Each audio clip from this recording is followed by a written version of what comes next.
10 tahun, aku membangun istana untuknya. Namun hanya butuh 1 malam kebangkrutan bagi istriku untuk menyerahkan surat cerai dan mengusirku dari rumah kami sendiri. Dia tidak tahu bahwa di titik terendahku, aku justru menemukan kunci menuju kekaisaran bisnis yang sesungguhnya. Assalamualaikum warahmatullahi wabarakatuh. Jumpa lagi bersama channel Layar Kehidupan. Semoga Bunda semua dalam keadaan sehat. Dan jangan lupa subscribe channel ini, biar Bunda nggak ketinggalan ceritanya. Langsung saja ini ceritanya yang bakalan buat Bunda sedih. Malam itu, Jakarta tampak seperti hamparan berlian dari lantai 60 gedung kantorku. Aku berdiri di balik kaca jendela yang menjulang, menyesap kopi pahit, sembari memandangi papan digital di seberang jalan yang menampilkan grafik saham perusahaanku, Dirgantara Group. Garis hijaunya melesat naik, mencetak rekor tertinggi dalam sejarah. Aku, Arya Dirgantara, baru saja dinobatkan sebagai pengusaha muda paling berpengaruh tahun ini. Selamat sayang, kamu melakukannya lagi. Sebuah suara lembut memelukku dari belakang. Aku berbalik dan menemukan Maya, istriku, berdiri dengan gaun sutra berwarna krem yang sangat anggun. Dia tersenyum manja sembari menyerahkan sebuah kotak kecil bersampul bludru. 10 tahun kami menikah. Dan setiap kali aku mencapai puncak baru, dia selalu ada di sana sebagai jangkar emosiku. Aku merasa menjadi pria paling beruntung di dunia. Ini belum seberapa dibandingkan dukungan yang kamu berikan, Maya. Jawabku tulus. Aku membuka kotak itu. Isinya adalah sebuah jam tangan edisi terbatas yang harganya setara dengan 1 unit apartemen mewah. Aku membelai rambutnya, merasa bahwa seluruh kerja kerasku selama belas tahun terakhir, tidur hanya 3 jam sehari, dan mengabaikan rasa lelah akhirnya terbayar tuntas. Besok adalah hari ulang tahun pernikahan kami yang ke-10. Aku sudah menyiapkan kejutan yang jauh lebih besar. 10% saham pribadiku akan kupindahkan atas namanya. Aku ingin dia merasa memiliki kerajaan ini bersamaku. Di tengah suasana romantis itu, ponselku bergetar hebat di atas meja jati. Ada 10 panggilan tak terjawab dari direktur keuanganku. Perasaanku mendadak tidak enak. Namun, saat aku hendak meraih ponsel itu, Maya menahan tanganku dengan lembut. Lupakan pekerjaan sejenak. Arya, malam ini hanya milik kita, bisiknya. Aku tersenyum dan mengangguk tanpa menyadari bahwa di balik layar ponsel yang terus berkedip itu, sebuah badai besar sedang menghancurkan pondasi istanaku dalam hitungan detik. Aku tidak tahu bahwa ini adalah malam terakhir aku bisa bernapas dengan tenang sebelum seluruh duniaku runtuh menjadi debu. Pagi harinya, aku terbangun dengan antusiasme yang membuncah.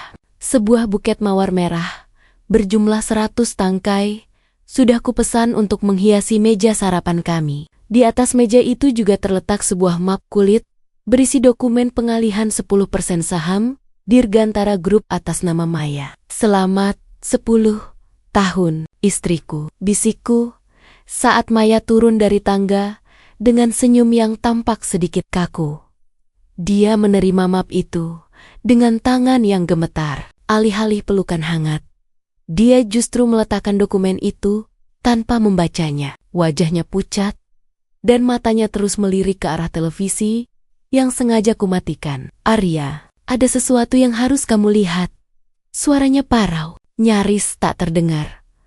Aku tertawa kecil, menganggapnya hanya gugup karena hadiah besar dariku. Namun, saat aku menyalakan layar televisi, duniaku seakan berhenti berputar. Berita utama di seluruh kanal berita ekonomi menampilkan fotoku dengan tulisan tebal. Dugaan penggelapan dana triliunan rupiah oleh CEO Dirgantara Group. Ini tidak mungkin. Ini fitnah, teriakku sembari meraih ponsel. Ada 100 pesan masuk dari Dewan Komisaris. Mereka menyatakan telah mengadakan rapat darurat tanpa kehadiranku dan memutuskan untuk membekukan seluruh aset pribadiku demi penyelidikan. Dalam sekejap, Kartu kredit di dompetku tak lagi berguna, dan akses masuk ke kantorku sendiri telah dicabut.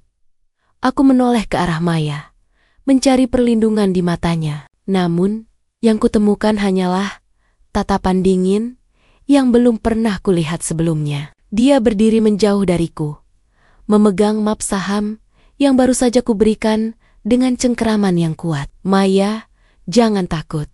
Aku akan membereskan ini. Kita akan melewati ini bersama, kan? Tanyaku dengan suara bergetar. Maya mundur selangkah. Dia tidak menjawab. Dia justru mengeluarkan sebuah amplop putih dari balik gaunnya dan meletakkannya di atas meja, tepat di samping mawar-mawar merahku yang mulai layu. Hatiku mencelos saat membaca tulisan di depan amplop itu. Gugatan cerai. Aku terpaku. Menatap kertas putih itu, Sioliola itu adalah sebuah benda asing yang menjijikkan. Dunia di sekitarku seakan berputar lebih lambat. Suara riuh berita di televisi mendadak senyap, menyisakan detak jantungku yang berpacu liar melawan kenyataan pahit yang baru saja menghantam dadaku. Maya, apa maksud semua ini? Ini pasti bercanda, kan? Suaraku bergetar, nyaris tidak keluar dari tenggorokan yang tercekat.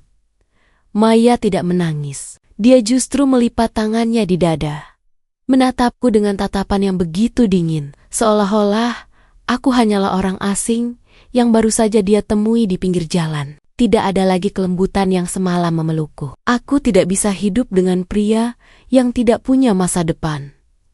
Arya, ucapnya dengan nada datar yang menusuk. Rumah ini, mobil, dan semua aset yang sudah kau balik namakan kepadaku, sekarang resmi menjadi milikku. Pengacaraku akan mengurus sisanya. Belum sempat aku mencerna kata-katanya, pintu depan terbuka dengan kasar. Adik iparku, Randy, masuk dengan setelan jas mahal yang kubelikan bulan lalu. Dia tidak datang untuk menenangkan suasananya, melainkan berjalan langsung ke arah Maya dan merangkul bahunya dengan penuh kemenangan. Terima kasih atas saham 10%-nya, kakak ipar, ujar Randy dengan senyum sinis yang menjijikkan. Dengan dokumen yang baru saja kau tanda tangani tadi pagi, aku sekarang memiliki suara mayoritas untuk mendepakmu dari kursi Ceco. Dewan komisaris sudah setuju. Aku terduduk lemas di kursi makan. Mawar-mawar merah di depanku kini tampak seperti saksi bisu atas kebodohanku sendiri. Aku menyadari bahwa krisis keuangan yang melanda perusahaanku bukanlah kecelakaan, melainkan jebakan yang disusun rapi oleh orang-orang yang paling aku sayangi dan percayai. Kalian merencanakan ini semua? Bisikku lirih. Randy tertawa kecil sembari mengeluarkan kunci mobil mewahnya. Bisnis adalah tentang siapa yang paling cepat mengambil kesempatan, Arya. Dan kau terlalu sibuk bermain cinta sampai lupa melihat ular yang sedang melilit lehermu. Kalimat itu terjengjang di kepalaku seperti lonceng kematian. Aku berdiri, mencoba mempertahankan sisa-sisa martabat yang masih melekat di pundakku. Namun Maya justru memberi isyarat kepada dua petugas keamanan rumah kami yang sudah berdiri di ambang pintu. Mereka adalah orang-orang yang gajinya aku bayar selama 5 tahun terakhir. Namun, kini mereka menatapku dengan sorot mata yang asing dan mengancam keluar dari sini. Arya, sekarang juga, perintah Maya tanpa keraguan sedikit pun. Semua yang ada di dalam rumah ini adalah milikku, berdasarkan dokumen hibah dan perjanjian pranikah yang baru saja kau perbarui bulan lalu. Aku melangkah mundur, merasa tanah yang kupijak mendadak amblas. Aku tidak membawa apapun selain pakaian yang melekat di tubuhku dan sebuah dompet yang isinya sudah tak berarti karena semua rekeningku telah diblokir oleh Dewan Komisaris. Saat aku melintasi gerbang besar mansion yang megah itu, aku mendengar suara dentum besi yang menutup rapat di belakangku. Pintu itu terkunci, mengakhiri 10 tahun pengabdianku sebagai seorang suami dan kepala keluarga dalam sekejap mata. Hujan mulai turun, membasahi aspal jalanan, seolah langit ikut meratapi kejatuhanku. Aku berjalan menyusuri trotoar, memandangi bayanganku di genangan air yang kini tampak lusuh dan hancur. Namun, saat aku mencapai ujung jalan, sebuah mobil hitam mewah berhenti tepat di sampingku. Kaca jendela terbuka perlahan, menampilkan sosok pria paruh baya dengan tatapan tajam yang kukenali sebagai pesaing bisnis terberat, Pak Baskoro. Dunia bisnis sangat kejam bagi mereka yang terlalu percaya pada hati. Arya, ucapnya dengan suara berat yang berwibawa. Tapi ingat, singa yang terluka jauh lebih berbahaya daripada anjing yang sedang berpesta. Dia melemparkan sebuah kartu nama kecil ke arahku sebelum mobilnya melesat pergi, meninggalkanku dalam kegelapan malam yang dingin. Aku memungut kartu itu dengan tangan gemetar, menyadari bahwa ini adalah awal dari sebuah permainan baru yang jauh lebih berbahaya dari apapun yang pernah kuhadapi. Sebelumnya, nama Pak Baskoro tertera dengan tinta emas yang berkilau di bawah lampu jalanan yang remang-remang. Musuh bebuyutanku justru menjadi satu-satunya orang yang berhenti saat aku terkapar di titik nadir.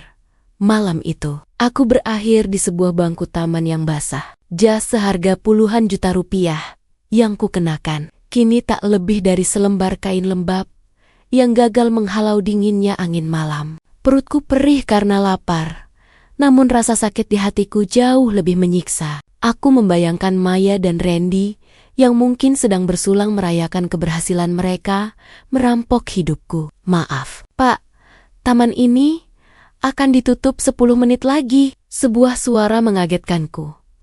Seorang pria tua petugas kebersihan berdiri di hadapanku dengan sapu lidi di tangannya. Dia menatapku dari ujung kepala hingga ujung kaki, lalu menghela napas panjang, seolah sudah sering melihat orang-orang yang jatuh di ibu kota ini. Tanpa sepatah kata pun, dia merogoh kantong celananya dan menyerahkan sebungkus roti sisa yang masih terbungkus rapi. Makanlah. Jangan biarkan pikiranmu mati hanya karena perutmu kosong, ucapnya pelan sebelum berlalu pergi. Aku menatap roti itu, lalu menatap langit yang hitam pekat tanpa bintang. Air mataku jatuh tanpa permisi, bercampur dengan sisa air hujan di pipiku. Aku, Arya Dirgantara, sang CEO yang biasa memesan menu makan malam seharga jutaan rupiah, kini bertahan hidup dari belas kasihan seorang pembersih taman. Namun, di tengah kunyahan roti yang terasa hambar itu, sebuah tekad baru mulai membakar dadaku. Aku teringat kata-kata Pak Baskoro tentang singa yang terluka. Jika mereka pikir aku akan menyerah dan menghilang, mereka salah besar. Aku memang kehilangan hartaku, tapi mereka lupa bahwa mereka tidak bisa mencuri otak dan pengalaman yang telah kubangun selama 20 tahun. Malam itu, di bawah lampu taman yang berkedip, aku membuka ponselku yang tersisa 10% daya baterai. Aku mencari satu nama di daftar kontak yang selama ini sengaja kuhindari karena kesombonganku, Pak Hermawan, mantan mentorku yang dulu aku tinggalkan demi mengejar ambisi buta. Halo, Pak. Ini Arya. Suaraku serak, menahan sesak di dada. Aku kehilangan segalanya. Hening sejenak di seberang sana. Sebelum tawa kecil yang bijak terdengar. Aku sudah melihat beritanya di televisi. Arya, datanglah ke bengkel tua di pinggiran kota besok pagi. Jika kau masih punya nyali untuk memegang kunci Inggris, aku punya tempat untukmu. Pagi harinya, aku tiba di sebuah bangunan kusam yang penuh dengan debu dan bau oli. Tidak ada lagi wangi parfum mahal atau karpet bludru. Aku menatap telapak tanganku yang halus, lalu menatap mesin tua yang harus kuperbaiki demi upah harian yang tak seberapa. Pak Hermawan melemparkan sebuah kain kotor ke arahku, menantang egoku yang masih tersisa. CEO, Dirgantara Group tidak akan bisa memperbaiki ini. Tapi Arya yang kukenal 20 tahun lalu pasti bisa. Ucapnya tegas. Aku menelan ludah, melepaskan jam tangan mewah, pemberian Maya yang kini terasa seperti beban, lalu meletakkannya di atas meja kayu yang lapuk. Aku mulai membongkar mesin itu, merasakan hitamnya oli meresap ke dalam pori-pori kulitku. Setiap putaran baut adalah kemarahan yang kukonversi menjadi tenaga. Setiap tetes keringat adalah janji bahwa aku akan kembali ke puncak dengan tanganku sendiri. Namun, saat aku sedang bekerja, sebuah mobil mewah berhenti di depan bengkel. Kaca jendela terbuka, dan aku melihat Randy duduk di sana, sembari tertawa terbahak-bahak, melihat kondisiku yang berlumuran oli. Dia memotretku dengan ponselnya, siap membagikan kehancuranku ke seluruh dunia bisnis, agar tak ada lagi yang mau mempekerjakanku. Aku hanya diam, membiarkan kilatan lampu kamera itu membakar wajahku yang penuh noda hitam. Aku tidak membalas hinaannya, karena aku tahu bahwa kemarahan tanpa rencana hanyalah sebuah kelemahan yang sia-sia. Nikmati waktumu di bawah sini, Arya, karena setelah foto ini tersebar, namamu akan lebih rendah dari debu di lantai ini. Teriak Randy sembari menginjak pedal gas, meninggalkan kepulan asap yang menyesakkan dada. Setelah mobil itu hilang dari pandangan, aku kembali menunduk ke arah mesin tua di depanku.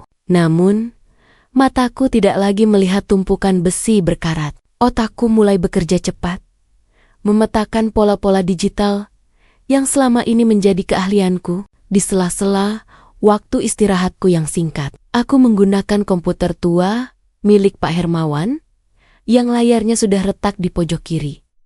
"Apa yang sedang kau cari, Arya?" tanya Pak Hermawan sembari meletakkan segelas teh hangat. "Aku sedang mencari celah, Pak," jawabku tanpa mengalihkan pandangan. Dunia mengira aku hancur karena skandal penggelapan dana itu. Tapi mereka lupa, sebagai CEO, aku yang menciptakan sistem enkripsi keamanan data mereka. Aku tahu ada satu pintu belakang yang hanya bisa dibuka oleh kunci yang kubuat sendiri. Aku mulai mengetik baris demi baris, kode yang masih tersimpan rapat di ingatanku. Di malam-malam yang sunyi, di antara deru mesin dan bau bensin, aku mulai membangun pondasi Phoenix Corp. Ini bukan lagi tentang perusahaan besar dengan ribuan karyawan, melainkan tentang sistem kecerdasan buatan yang mampu mendeteksi kecurangan finansial secara real-time, sebuah alat yang akan membuktikan bahwa akulah yang difitnah. Namun, rintangan pertama muncul lebih cepat dari perkiraanku. Koneksi internet di bengkel ini terlalu lambat, dan aku membutuhkan server yang jauh lebih kuat untuk menjalankan simulasi programku. Aku butuh modal. Namun, satu-satunya benda berharga yang kupunya hanyalah jam tangan mewah di atas meja yang pemberian. Maya benda yang menyimpan kenangan manis sekaligus racun yang mematikan. Aku menatap benda melingkar itu dengan saksama. Kilauan emas putihnya seolah mengejek kondisiku yang kini berlumuran oli dan debu. Jam ini adalah simbol kesetiaanku yang dikhianati. Sebuah janji palsu yang kini harus kutukarkan demi napas baru. Jika kau terus menatapnya, benda itu akan berubah menjadi beban yang menenggelamkanmu, Arya. Suara Pak Hermawan memecah keheningan malam di bengkel. Aku menghela napas panjang, lalu menyambar jam tangan itu dan memasukkannya ke dalam saku celana kerjaku yang kasar. Aku berjalan kaki sejauh 5 kilometer menuju pusat kota, menuju sebuah toko arloji antik yang biasa melayani kolektor kelas atas. Saat aku melangkah masuk, sang pemilik toko menatapku dengan curiga karena penampilanku yang menyerupai gelandangan, hingga aku meletakkan benda itu di atas meja kaca. "Ini asli, saya butuh dana tunai malam ini juga," ucapku tegas, tanpa ada nada memohon di suaraku. Setelah negosiasi yang alot dan pemeriksaan keaslian yang mendalam, aku keluar dari toko itu dengan tas berisi uang tunai yang cukup untuk menyewa server privat dan membeli perangkat komputer paling mumpuni. Tidak ada lagi rasa sedih saat meninggalkan jam itu. Yang ada hanyalah perasaan ringan, karena satu persatu rantai masa laluku mulai terlepas. Aku segera kembali ke bengkel dan menyulap sudut ruangan kecil yang lembab menjadi pusat kendali digital. Jariku menari di atas papan ketik dengan kecepatan yang belum pernah kulakukan sebelumnya. Namun, Saat aku hampir berhasil menembus lapisan keamanan pertama sistem lama perusahaanku untuk mengambil data bukti fitnah, sebuah notifikasi peringatan muncul di layar merah besar. Seseorang di pusat data Dirgantara Group telah mendeteksi upayaku. Di layar itu muncul sebuah pesan singkat dari pengguna anonim yang membuat jantungku seolah berhenti berdetak. Aku tahu itu kau, Arya. Berhenti sekarang, atau aku akan memastikan kau tidak akan pernah melihat matahari besok pagi. Aku terdiam sesaat, memandangi kursor yang berkedip di samping ancaman itu. Napasku menderu. Namun anehnya, ketakutan itu perlahan berubah menjadi api keberanian. Ancaman ini adalah bukti bahwa mereka panik. Mereka tahu bahwa di dalam server yang kini mereka kuasai tersimpan bom waktu berupa jejak digital yang bisa menghancurkan kebohongan mereka dalam sekejap. Kau salah jika mengira aku masih Arya yang dulu bisa kau ancam dengan harta. Bisikku pelan sembari jemariku mulai mengetik kode balasan yang rumit. Bukannya mundur, aku justru melakukan manuver yang sangat berisiko. Aku sengaja membiarkan lokasiku terlacak sebagai umpan, sementara aku mengirimkan program Phoenix buatanku melalui jalur satelit terenkripsi yang tak pernah mereka ketahui keberadaannya. Ini adalah pertaruhan besar. Jika aku gagal, seluruh sistemku akan hancur, dan aku benar-benar akan menjadi target fisik mereka. Keringat dingin bercucuran di pelipisku saat melihat barisan kode di layar. Mulai bertarung dengan sistem keamanan pusat, Pak Hermawan yang memperhatikanku dari kejauhan tampak waspada. Ia berdiri di dekat pintu bengkel sembari memegang senter, seolah sedang berjaga dari tamu tak diundang yang mungkin datang dalam kegelapan malam. Tepat saat persentase pengunduhan data mencapai angka 99, sebuah mobil hitam berhenti di depan bengkel dengan suara decit ban yang memekakkan telinga. Pintu mobil terbuka, dan sesosok pria berbadan tegap keluar dengan tatapan mengancam. Namun, sebelum pria itu sempat melangkah masuk, layar komputerku mendadak berubah menjadi hijau cerah dengan tulisan besar, "Data berhasil diambil." Aku segera mencabut cakram keras darurat dan menyembunyikannya di balik tumpukan besi tua. Tepat sedetik sebelum pria itu menendang pintu bengkel hingga terbuka lebar. Di balik bayangan pria itu, muncul sesosok wanita yang sangat kukenal, berdiri dengan angkuh, sembari menatapku penuh kebencian. Dia adalah asisten pribadi Maya yang selama ini kupikir paling setia. Siska, wanita yang selalu mencatat setiap jadwalku dan menyiapkan kopi pagiku, kini berdiri di tengah bengkel yang kotor dengan senyum yang sangat merendahkan. Di belakangnya, pria tegap itu melipat tangan, siap melakukan apapun yang diperintahkan oleh wanita yang kini menjabat sebagai tangan kanan direktur utama yang baru itu. Serahkan cakram keras itu, Arya. Jangan mempersulit keadaan yang sudah sangat sulit bagimu, ucap Siska dengan nada bicara yang sangat formal, seolah kami sedang berada di ruang rapat mewah, bukan di sebuah bengkel tua yang bau oli. Aku berdiri perlahan, menyeka noda hitam di pipiku dengan punggung tangan. Jadi, Maya mengirimmu untuk menyelesaikan apa yang gagal dia selesaikan lewat pengadilan. Dia pasti sangat ketakutan sampai harus mencariku ke lubang tikus seperti ini. Siska tertawa kecil. Langkah kakinya yang mengenakan sepatu hak tinggi berbunyi nyaring di atas lantai semen. Maya tidak takut. Dia hanya tidak ingin ada sampah masa lalu yang mengganggu peluncuran proyek besarnya bulan depan. Serahkan datanya, dan aku pastikan kau mendapatkan tiket 1 kali jalan untuk keluar dari kota ini dan memulai hidup baru sebagai orang biasa. Aku melirik ke arah tumpukan besi tua tempat aku menyembunyikan bukti kejahatan mereka. Di dalam sana terdapat data transaksi gelap yang dilakukan Randy menggunakan namaku bukti yang akan menyeret mereka semua ke balik jeruji besi. Aku tahu, jika aku menyerahkannya sekarang, aku mungkin selamat secara fisik. Tetapi jiwaku akan mati dalam kekalahan yang memalukan. Sampaikan pada Maya, kataku sembari melangkah maju, hingga wajahku hanya berjarak beberapa senti dari wajah Siska, bahwa aku tidak butuh tiket satu kali jalan, karena akulah yang akan menjadi jalan buntu bagi semua ambisinya. Suasana mendadak tegang. Pria tegap di belakang Siska mulai melangkah maju dengan tatapan mengintimidasi.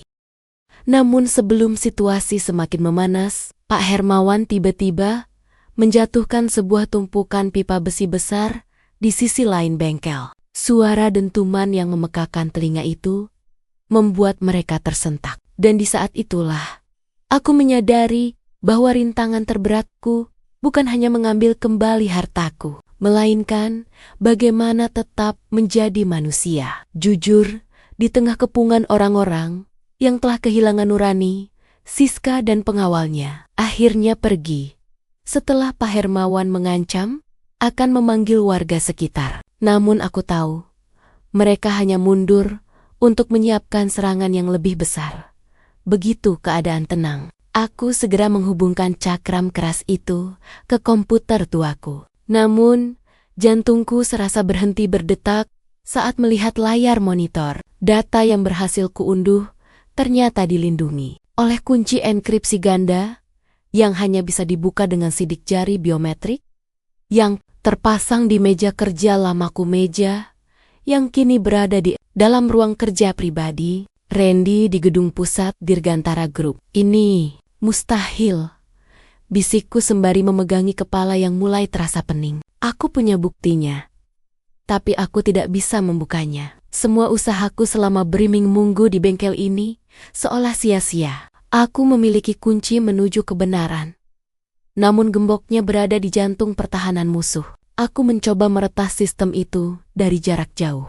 Namun Randy telah memperbarui seluruh protokol keamanan. Perusahaan dengan teknologi terbaru yang justru aku kembangkan dulu untuk menangkal peretas paling hebat sekalipun. Aku kini terperangkap oleh kecerdasanku sendiri. Hari demi hari berlalu, dan kabar buruk kembali datang. Maya dan Randy mengumumkan akan melakukan penggabungan perusahaan dengan pihak asing. Sebuah langkah yang akan menghapus jejak transaksi lama dan membuat bukti di tanganku tak lagi berlaku secara hukum. Aku merasa terjepit di sudut ruangan gelap. Tanpa ada jalan keluar, harapan terakhirku pupus saat Pak Hermawan jatuh sakit karena kelelahan membantuku. Aku berdiri di depan jendela bengkel yang kotor, memandang gudang-gedang pencakar langit di kejauhan. Aku dihadapkan pada satu pilihan terakhir yang paling sulit, menyusup ke gedung perusahaanku sendiri sebagai orang asing, atau merelakan harga diriku mati, tertimbun debu di bengkel ini selamanya. Tekadku sudah bulat. Aku tidak akan membiarkan Pak Hermawan menderita sia-sia, dan aku tidak akan membiarkan Maya serta Randy menari di atas kehancuranku. Malam itu, aku mengenakan seragam petugas kebersihan yang dipinjamkan oleh rekan Pak Hermawan. Aku menatap cermin retak di pojok bengkel. Tidak ada lagi Arya sang CEO yang memakai setelan jas seharga ratusan juta rupiah. Yang ada hanyalah seorang pria dengan topi rendah dan masker yang siap mempertaruhkan segalanya demi satu sentuhan sidik jari pada sebuah meja kayu ek di lantai paling atas. Hati Arya. Gedung itu sekarang adalah sarang pemangsa, pesan Pak Hermawan dengan suara lemah dari tempat tidurnya. Aku mengangguk mantap dan berangkat menuju pusat kota. Saat berdiri di depan gedung Dirgantara Group, jantungku berdegup kencang. Gedung ini adalah hasil keringatku. Setiap sudutnya aku kenal dengan baik. Namun kini aku masuk melalui pintu belakang bersama tumpukan kantong sampah. Aku harus melewati pemeriksaan kartu identitas di lobi karyawan. Bawah, tanganku berkeringat saat aku menempelkan kartu akses palsu yang kubangun dengan sisa daya komputasi terakhirku. Detik-detik terasa seperti jam. Saat lampu hijau menyala dan palang pintu terbuka, aku mengembuskan napas lega yang tertahan. Namun, keberuntunganku hampir habis ketika aku masuk ke dalam lift khusus karyawan. Di dalam lift, aku berdiri membelakangi seorang pria yang sangat kukenal suaranya. Itu adalah Randy. Dia sedang tertawa sembari berbicara di telepon tentang rencana pesta kemenangan mereka besok. Aku menunduk sedalam mungkin, menyembunyikan wajahku di balik bayangan topi. Sementara lift bergerak naik menuju lantai tertinggi. Saat lift berdenting di lantai 59, Randy melangkah keluar. Tepat satu lantai di bawah ruang kerja utamaku, meninggalkanku sendirian dengan sisa keberanian yang hampir padam. Aku segera menekan tombol lantai 60 dengan jemari yang gemetar. Begitu pintu terbuka, keheningan menyambutku, keheningan yang sangat akrab, namun kini terasa mencekam. Aku melangkah, menyusuri lorong berkarpet tebal, menuju ruang kerja yang dulu adalah duniaku. Di sana, di atas meja kerja kayu ek yang kokoh, aku melihat pemandangan yang menyakitkan hati. Foto pernikahanku dengan Maya tidak lagi ada di sana. Posisinya digantikan oleh foto Maya dan Randy yang sedang tertawa lebar sembari memegang piala penghargaan bisnis. Rasanya seperti ada sembilu yang mengiris dadaku. Namun aku segera menepis emosi itu. Aku mendekati pemindai biometrik yang tersembunyi di bawah laci meja. Dengan napas tertahan, aku menempelkan ibu jariku pada sensor kaca kecil itu. Cahaya biru memancar pelan, memindai garis-garis kulitku yang kini terasa lebih kasar karena kerja keras di bengkel. Akses diterima. Selamat datang, CO Arya. Sebuah suara mekanis yang lembut berbisik dari sistem komputer. Aku segera menghubungkan cakram keras. Dari bengkel ke porta data rahasia. Layar monitor besar di depanku mulai menampilkan ribuan baris data yang terenkripsi. Persentase pembukaan kunci mulai berjalan 10%, 20%, 30%. Aku merasa kemenangan sudah di depan mata. Namun, tiba-tiba lampu ruangan menyala, terang benderang. Aku sudah menduga kau akan datang ke sini, Arya. Kau terlalu bisa ditebak. Suara Maya terdengar dari arah pintu. Aku tersentak dan berbalik. Maya berdiri di sana, namun dia tidak sendirian. Di sampingnya ada dua orang petugas keamanan berseragam lengkap yang langsung mengunci pintu keluar. Maya berjalan mendekat dengan tatapan yang bukan lagi dingin, melainkan penuh kebencian. Dia memegang sebuah perangkat kendali jarak jauh yang bisa mematikan seluruh sistem di ruangan ini. Dalam satu klik saja, aku berdiri mematung di depan meja kerjaku, menatap Maya yang kini tampak seperti orang asing yang sangat mengerikan. Di belakangku, layar monitor masih menunjukkan angka 60%. Waktu seolah berjalan lambat, dan setiap detiknya terasa seperti beban bertentan yang menindih bahuku. Matikan alat itu sekarang, Arya. Atau kau akan menyesali tindakan bodohmu ini seumur hidup, ancam Maya sembari menunjukkan layar ponselnya kepadaku. Mataku terbelalak saat melihat siaran langsung dari kamera pengawas di ponselnya. Di sana, di bengkel tua yang gelap, tampak beberapa orang suruhan Randy sudah berdiri mengelilingi tempat tidur Pak Hermawan yang sedang terbaring lemah. Mereka tidak menyentuhnya.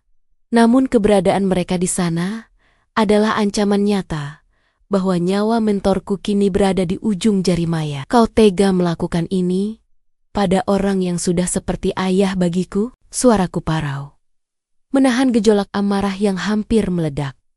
Maya tersenyum tipis. Sebuah senyuman yang sangat kering. Dalam bisnis, tidak ada ruang untuk perasaan, Arya. Kau sendiri yang mengajarkanku bahwa setiap aset memiliki harga. Sekarang, pilihannya ada di tanganmu. Serahkan cakram keras itu dan biarkan Pak Hermawan tenang di masa tuanya. Atau teruskan egomu dan biarkan bengkel itu rata dengan tanah malam ini juga. Aku menoleh ke arah monitor. Angka itu merangkak ke 80%. Hanya butuh 20 detik lagi bagi kebenaran untuk terkirim ke server otoritas keuangan pusat yang akan langsung memulihkan nama baikku dan menjebloskan Maya ke dalam kehancuran. Namun, 20 detik itu terasa seperti keabadian jika harus dibayar dengan keselamatan orang tua yang telah menyelamatkanku saat aku terkapar di jalanan.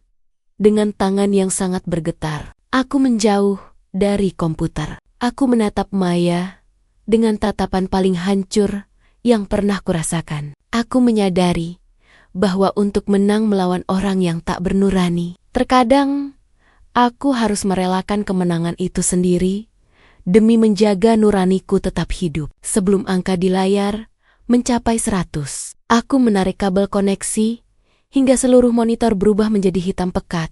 Ruangan yang tadinya dipenuhi cahaya biru digital itu mendadak senyap, menyisakan deru napasku yang berat dan tawa kecil kemenangan dari bibir Maya.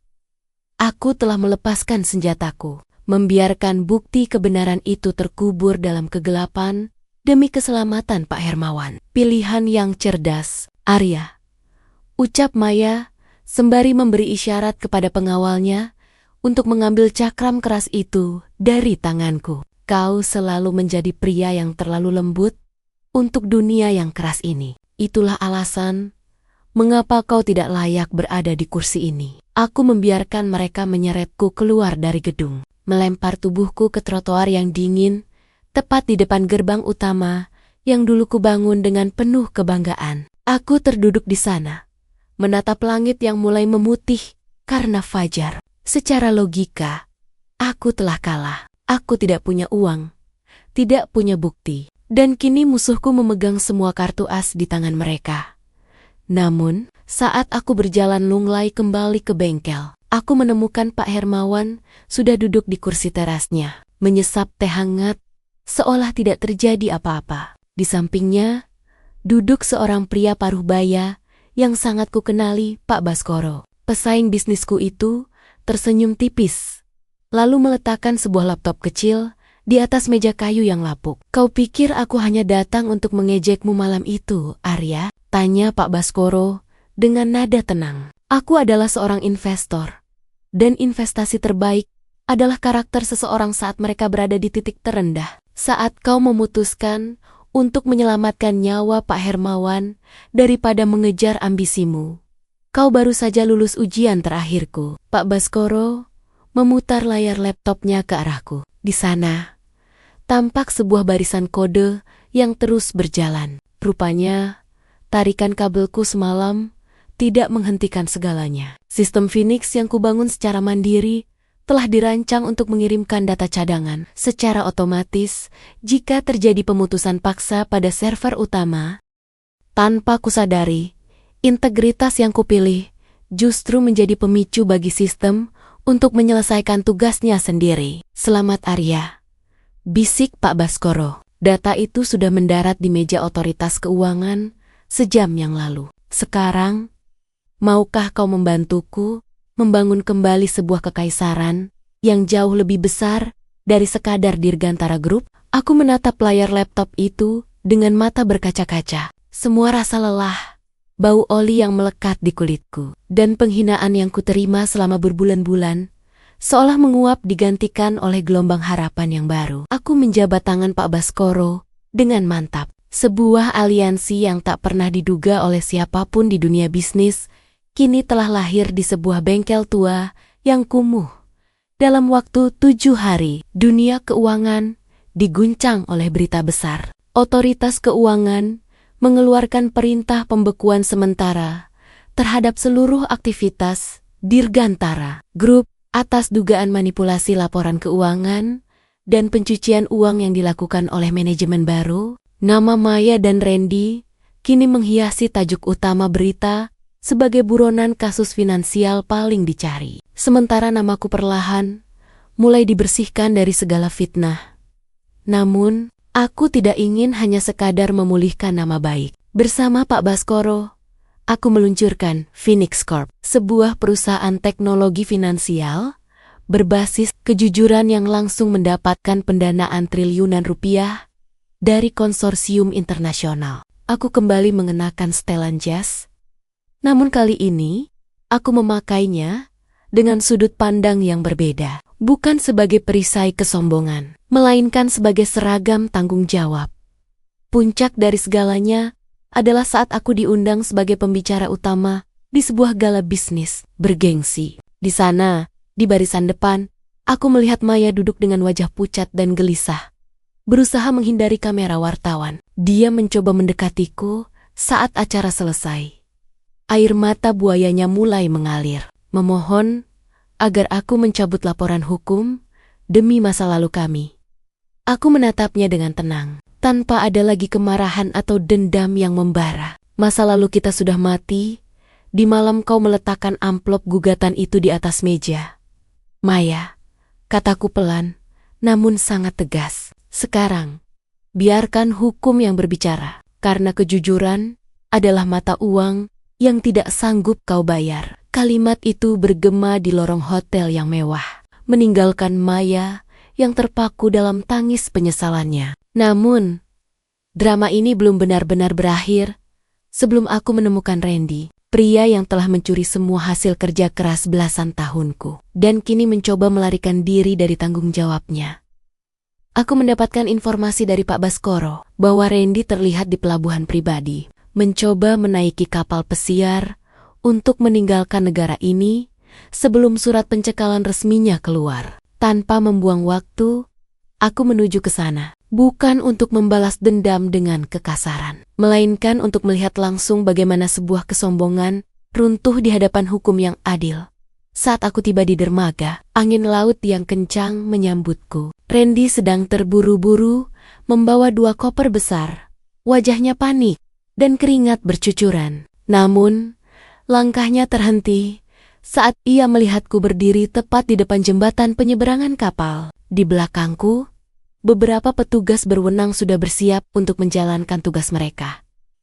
Mau pergi kemana, Randy? Tanyaku dengan nada yang sangat tenang. Kau lupa bahwa semua aset yang kau bawa itu sudah dibekukan oleh sistem perbankan sejak 5 menit yang lalu. Randy menjatuhkan kopernya, lalu tertawa getir sembari menatapku penuh kebencian. Kau pikir kau sudah menang, Arya? Kau hanya beruntung karena punya dukungan Pak Baskoro. Tanpa dia, kau tetaplah pria kumuh yang tidur di bengkel. Aku melangkah maju, menatapnya langsung di matanya. Bukan Pak Baskoro yang mengalahkanmu, Randy, tapi keserakahanmu sendiri. Kau membangun rumah di atas pasir, sementara aku membangun kembali fondasiku di atas batu karang yang kuat. Uang bisa dicari kembali, tapi integritas yang kau hancurkan tidak akan pernah bisa kau beli lagi. Petugas mulai mendekat dan membacakan hak-haknya. Randy tertunduk lesu saat tangan hukum akhirnya menjangkaunya. Tidak ada perlawanan, tidak ada umpatan. Yang ada hanyalah keheningan yang menyakitkan bagi seorang pengkhianat. Aku berbalik, membelakangi dermaga itu, menyadari bahwa kemenangan sejati bukan saat melihat musuhmu jatuh, tapi saat kau berhasil bangkit tanpa harus menjadi kotor seperti mereka. Suara ombak yang menghantam beton pelabuhan seolah membersihkan sisa-sisa kegelapan yang selama ini menyelimuti pikiranku. Langkahku terasa ringan, bukan karena beratnya harta yang kembali, melainkan karena beban dendam yang telah kukeluarkan dari pundakku. Beberapa minggu setelah kejadian di dermaga, aku tidak langsung kembali ke kursi empuk di gedung pencakar langit. Tempat pertama yang kukunjungi adalah bengkel tua Pak Hermawan. Aku datang dengan membawa sebuah map besar. Namun kali ini, isinya bukan dokumen saham untuk orang yang salah, melainkan akta kepemilikan sebuah pusat pelatihan teknologi yang kubangun atas nama beliau, Pak Hermawan. Bengkel ini telah melahirkan seorang Arya yang baru, kataku, sembari memeluk pria tua yang sudah menganggapku seperti anak sendiri itu. Kini, saatnya kita membantu ribuan Arya lainnya yang sedang berjuang di luar sana agar tidak perlu jatuh sepertiku. Aku mendirikan Arya Foundation, sebuah lembaga yang memberikan modal dan bimbingan bagi para pengusaha kecil yang jujur namun kekurangan biaya. Aku menyadari bahwa kekayaan yang kumiliki saat ini hanyalah titipan yang harus mengalir kepada mereka yang membutuhkan. Setiap kali aku melihat senyum seorang pedagang kecil yang berhasil mengembangkan usahanya, aku merasakan kebahagiaan yang jauh lebih besar daripada saat aku melihat grafik sahamku naik di masa lalu.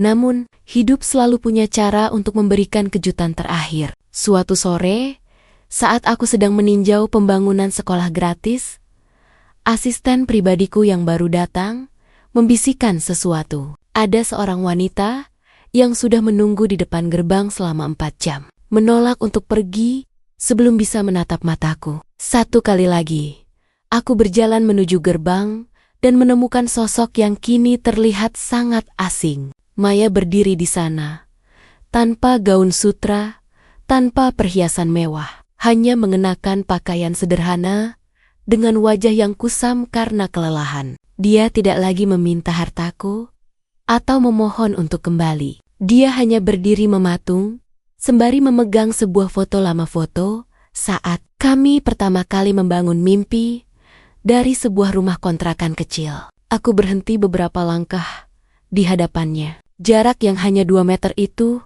terasa seperti jurang sedalam samudera yang tak mungkin lagi bisa diseberangi. Arya, suaranya serak, hampir tenggelam oleh deru angin sore. Aku tidak kesini untuk meminta maaf. Aku tahu, kata itu sudah tidak punya harga lagi di hadapanmu. Maya menunduk, menatap foto di tangannya yang sudah mulai menguning di bagian tepi. Air matanya jatuh, membasahi wajah kami yang masih tersenyum polos di gambar itu. Aku hanya ingin mengembalikan ini. Ini satu-satunya hal yang asli yang pernah kita miliki. Sebelum aku dibutakan oleh angka-angka dan kilau emas yang ditawarkan Randy, aku sudah kehilangan segalanya. Arya, rumah, nama baik, dan yang paling menyakitkan, aku kehilangan diriku sendiri. Aku menatap foto itu, lalu beralih menatap wanita yang pernah menjadi alasan bagiku untuk bekerja keras siang dan malam. Ada rasa perih yang sempat melintas. Namun aku menyadari bahwa memaafkan bukan berarti mengizinkannya kembali. Memanfaatkan adalah cara untuk melepaskan diriku dari belenggu masa lalu, agar aku bisa berlari lebih jauh ke masa depan. Simpanlah foto itu, Maya, kataku dengan nada tenang, tanpa sedikit pun kebencian. Jadikan itu pengingat bahwa kebahagiaan tidak pernah dibangun di atas air mata orang lain. Aku sudah memaafkanmu, bukan karena kau pantas mendapatkannya, tapi karena aku pantas mendapatkan kedamaian. Aku berbalik, meninggalkan Maya yang perlahan jatuh terduduk di atas aspal, menangisi sisa-sisa hidupnya yang hancur. Saat aku berjalan menuju mobilku, matahari mulai tenggelam dengan warna jingga yang luar biasa indah. Aku merasa benar-benar bebas. Perjalanan dari seorang CEO yang angkuh menjadi gelandangan di bengkel tua, hingga kini menjadi manusia yang lebih utuh, telah memberiku pelajaran yang tak ternilai harganya. Namun, tepat saat aku hendak menutup pintu mobil, ponselku bergetar. Sebuah pesan dari nomor tak dikenal masuk, berisi sebuah koordinat lokasi di tengah hutan jati dan satu kalimat singkat yang membuat bulu kudukku berdiri. Randy tidak tertangkap sendirian. Arya, ada orang ketiga yang masih memegang kendali atas sahammu yang hilang. Datanglah jika kau ingin benar-benar tuntas. Pesan itu bagaikan petir di siang bolong. Aku segera memacu mobilku menuju koordinat tersebut. Sebuah villa tua yang tersembunyi di balik rimbunnya hutan jati. Di sana, di bawah remang lampu gantung yang bergoyang, ditiup angin malam, sosok pria yang selama ini menjadi mentor sekaligus musuh dalam selimut, akhirnya menampakkan diri. Pak Baskoro, suaraku bergetar karena tidak percaya. Pria yang membantuku bangkit itu berbalik dengan seringai yang tak pernah kulihat sebelumnya. Jangan terkejut, Arya. Dalam dunia bisnis, tidak ada pahlawan tanpa pamrih. Aku membantumu menjatuhkan Randy hanya agar aku bisa mengambil alih seluruh saham Dirgantara Group melalui perusahaan cangkang milikku. Kau adalah alat yang sangat efisien untuk membersihkan jalanku. Aku mengepalkan tangan, menyadari bahwa aku telah berpindah dari satu mulut buaya ke mulut singa yang lebih besar. Namun, Pak Baskoro lupa satu hal penting. Aku bukan lagi Arya yang mudah ditipu. Di saku jasku, alat perekam kecil yang terhubung langsung ke server pusat kepolisian telah aktif sejak aku menginjakan kaki di tempat ini. Kau pikir Aku datang ke sini sendirian, Pak, kataku dengan nada dingin yang menusuk. Sistem Phoenix yang kubangun tidak hanya melacak transaksi Randy, tapi juga melacak siapa saja yang menyentuh sahamku dalam kegelapan. Aku sudah tahu itu. Kau sejak 3 hari yang lalu. Wajah Pak Baskoro memucat saat sirena polisi mulai meraung di kejauhan, membelah kesunyian hutan jati. Dia mencoba melarikan diri, namun petugas sudah mengepung seluruh penjuru villa. Saat borgol melingkari pergelangan tangannya, aku hanya menatapnya dengan rasa iba. Dia memiliki segalanya, namun tetap merasa miskin karena keserakahan yang tak berujung. Beberapa bulan kemudian, aku berdiri di balkon kantorku yang baru. Gedung ini tidak lagi menyandang nama keluargaku, melainkan bernama Rumah Harapan. Aku telah mengembalikan seluruh saham perusahaan kepada para karyawan dan mengubah model bisnisnya menjadi koperasi modern di mana setiap pekerja adalah pemilik. Aku melihat ke bawah, ke arah jalanan tempat aku dulu pernah tidur beralaskan kardus. Di sana, aku melihat kehidupan yang terus bergerak, penuh dengan perjuangan dan harapan. Aku kehilangan harta, istri, dan nama besar. Namun sebagai gantinya, aku menemukan sesuatu yang jauh lebih berharga. Jiwa yang merdeka. Perjalanan panjang dari puncak ke dasar, dan kembali lagi dengan cara yang benar, telah mengajarkanku bahwa kemenangan sejati bukanlah tentang siapa yang duduk di takhta tertinggi, melainkan tentang siapa yang tetap mampu berdiri tegak dengan hati yang bersih. Setelah badai yang paling hebat sekalipun berlalu, tamat. Terima kasih sudah mendengar cerita ini. Semoga Bunda semua suka sama ceritanya. Dan jangan lupa like, komen, dan subscribe. Wassalamualaikum warahmatullahi wabarakatuh.